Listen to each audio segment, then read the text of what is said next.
So now there's Peter talking about why he misses Docker.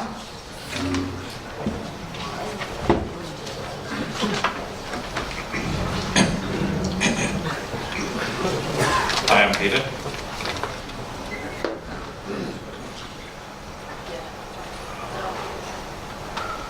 I don't usually use a timer, but don't have much content, so I figure if I really do limit myself to 10 minutes, it should be good.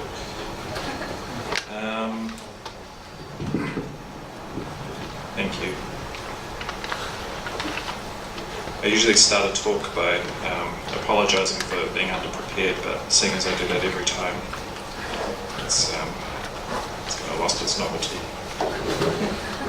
Okay.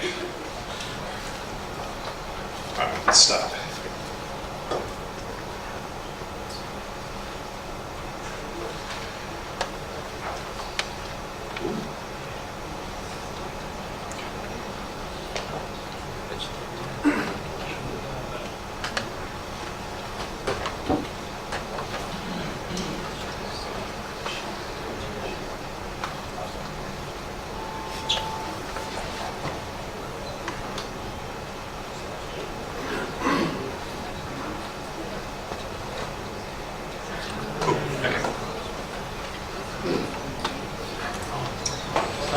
Okay, so my name is Peter.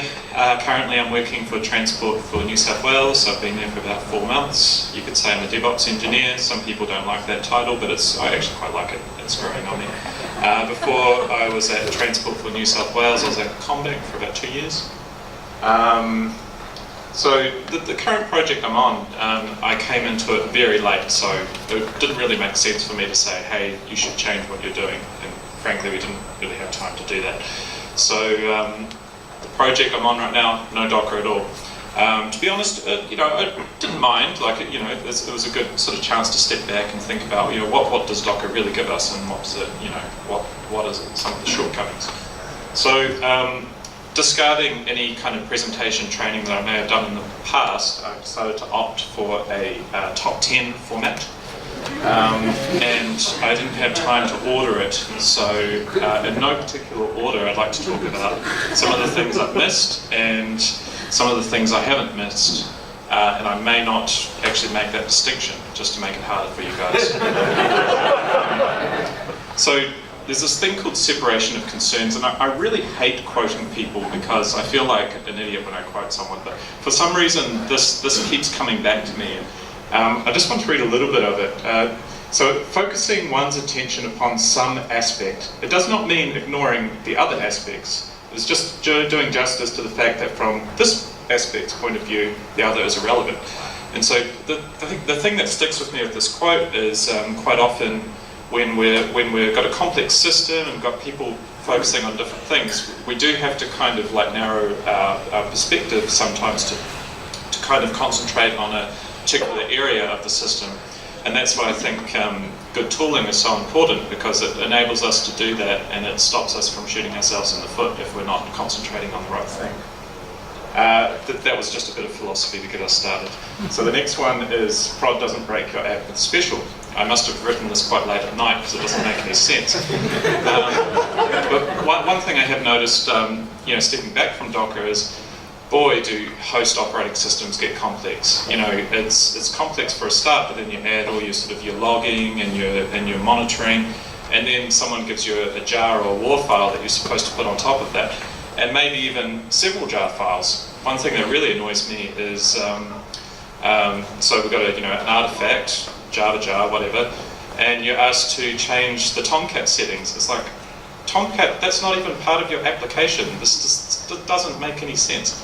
So that's one area where I think Docker is fantastic. The fact that you can just put everything that makes your app what it is in one place without any external server.properties or whatever, I think is great. And Java is actually like an easy example because it's more or less self-contained.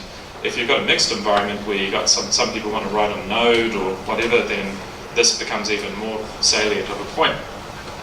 How am I going for time? Oh, having to speed up. This slide doesn't really have anything to do with anything, but when I was preparing the other day, I was on a bit of a mini sort of what's the word, passive-aggressive rant kind of thing, and I thought one of the bad things about being an early adopter of Docker was, boy, did we have a lot of options.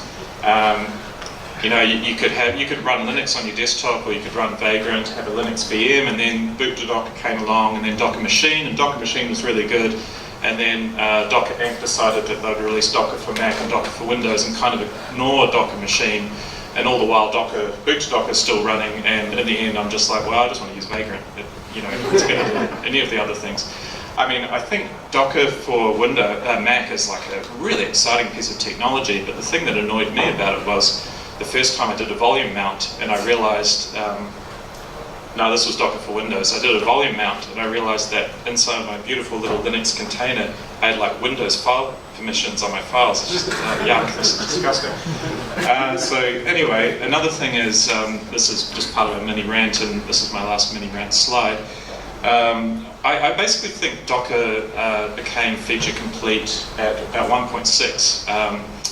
I don't really see the point of having your containers talk to each other via network, like over tunnels between machines. I think that's kind of what VMs gave us, and I didn't really want Docker to become a replacement for VMs. I wanted it to be a way to containerize things on a single host. But anyway, that's kind of a... okay, next one.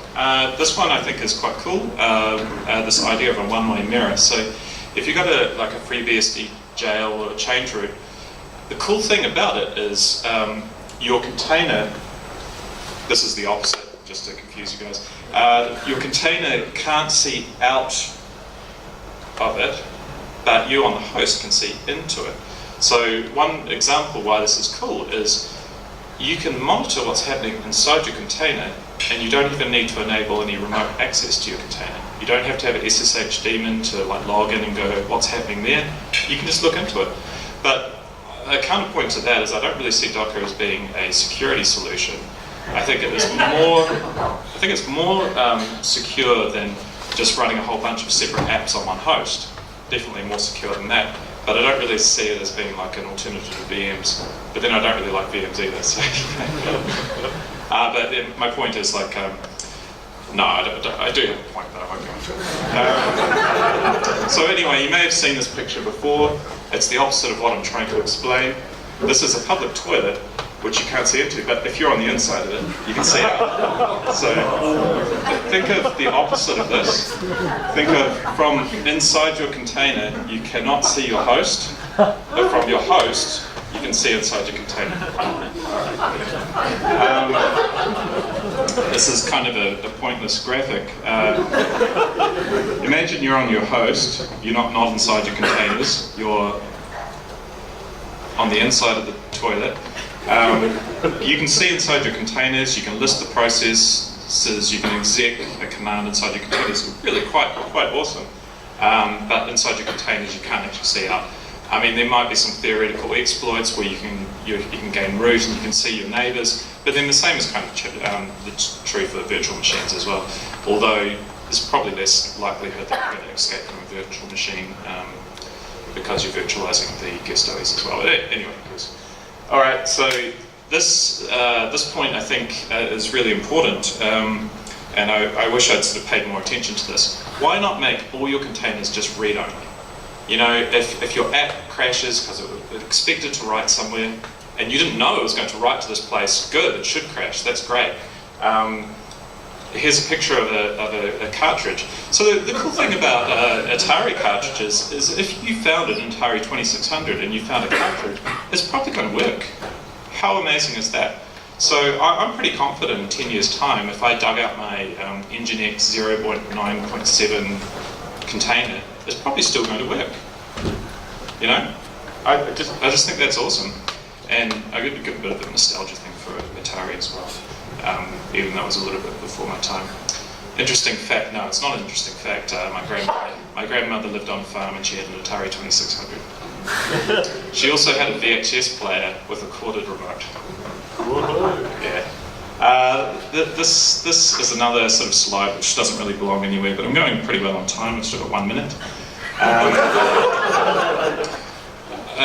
segue into Mesos versus Kubernetes.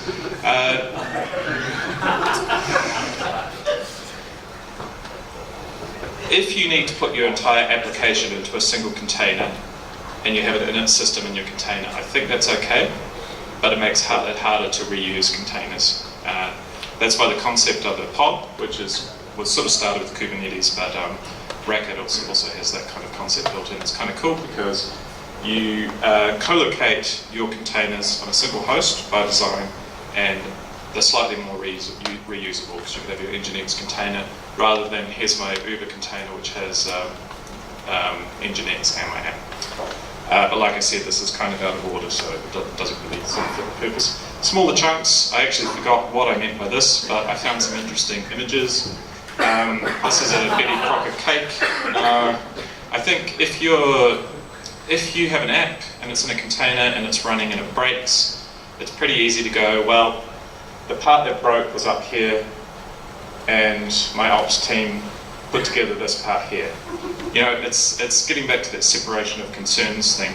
If you're dealing with a host which is running all these processes and you're an ops guy and something breaks, I mean, the best you can kind of say was, oh, I looked at vlog messages and you know, it's too big. But you got your layers, and I hate thinking of things on layers because I think it's hard to sort of comprehend. But if you take a step back and you go, well, these layers were from an image which was a base image that was given to me by my ops team, and then I add something on top of it, it becomes pretty clear who's responsible for what, which I think is quite good. I copied these colors into a diagram here, so it should be quite obvious what's going on here. This is my base image, this is my app image here. This is kind of a dorky way of saying that Docker kind of enforces a mechanism of making what you're trying to do a bit more explicit. You know, you can say, this container listens on a certain port, how much memory do you need? 8 gigs, okay, well, you know, if you go over 8 gigs, it's going to crash. It's not going to break the VM, it's just going to crash. They're not going to give you much CPU. It just makes things, the conversation a bit easier between what an app's expectations are and what you can actually put onto the machine. Endpoints are explicit, already covered that. Logging is uniform, kind of. I could go on another rant about Docker daemons deadlocking, taking up all your memory, thrashing CPU, restarting unexpectedly and restarting all your apps with it, but I won't. If you're not using Docker, then your Ansible code base has to do real work, which is quite disgusting, really. I'd gotten used to this idea that all I used Ansible for was coordinating machines, deploying containers, doing yum upgrades, restarting stuff, and back in non-Docker land, my Ansible roles have to do ugly things like finding a directory to lay out config files which aren't going to mess with other applications. It's all quite ugly, really. And last but maybe least, because these aren't ordered, thing I miss about Docker is the ability to measure an app. So I don't care if your app is running 1 process or 10 processes. I can look at that as a group and say, this is how much memory, disk I/O, network I/O you're using. I don't have to say, I looked at this certain part of a host, and you can kind of figure out whether that applies to you. I can say, this is what your container is doing, or this is what my container is doing. And I quite like that. And that's it. Thank you very much.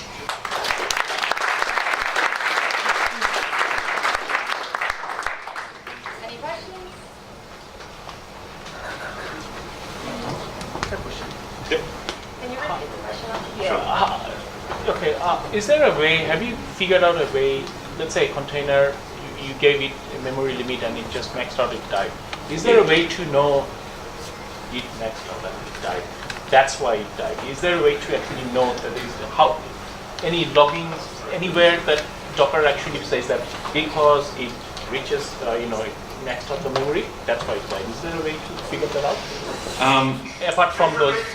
I'll repeat the question. So the question is, if you set a memory limit for your container, and your container gets killed because it goes past that limit, is there any kind of mechanism to reason about why did that happen? Yeah, it's a good question.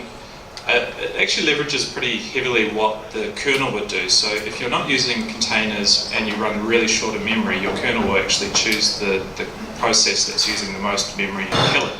So in that respect, it's not much different. I mean, you really would need to get some kind of monitoring solution to be polling the memory usage of your containers, feeding that into something like Elasticsearch. So, you know, if you know that a container is restarted, at least you can look at the graph and see, you know, it's getting right up here. I don't know if there's any explicit logging from the Docker daemon to say, hey, by the way, I killed that container. And in fact, I'm not even sure if Docker is involved. I think because you've set that limit, I think the kernel probably just gets involved and kill /15s it or something. So I don't know if I can really answer your question, but I mean, if nothing else, you're protecting your host, and you do have mechanisms to measure, you know, what may have been the situation leading up to the point where your container was killed or restarted.